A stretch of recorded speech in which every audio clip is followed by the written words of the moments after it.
All right, well, the coldest air so far this season is on the way to Central Texas, and it arrives this week. This begs the million-dollar question: is ERCOT prepared to keep up with demand? KVUE's Natalie Haddad spoke with the energy expert and shares his thoughts.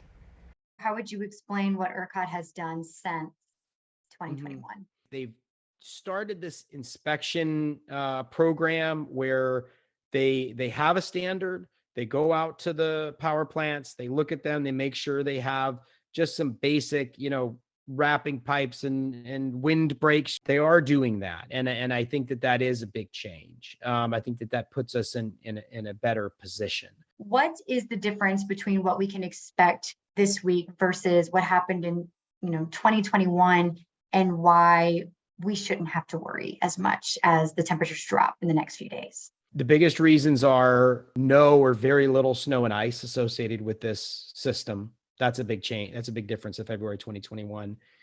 Not as much cold. We're looking at about 8 to 10 degrees on average, more or less, depending on the part of the state, but on average about 8 to 10 degrees warmer during this period than we had in February 2021. I think another major difference this time versus that time, Natalie, is when the peak demand is going to hit. You talked about a couple of times that there is an 8 to 10 degree difference versus 2021. For someone who doesn't study meteorology or weather, that doesn't seem like a whole lot, but it sounds to me that really does make all the difference. That 8 to 10 degrees makes a massive, massive difference. We're extremely vulnerable if the temperatures around the state, if it's in the single digits in DFW and it's in the teens in Houston and South Texas, there's very little chance that there wouldn't be some kind of rolling outage in those kinds of conditions. It's just too much demand for the amount of power that we have. From what I've looked at so far, yesterday and today, it's looking like 8 to 10 degrees warmer.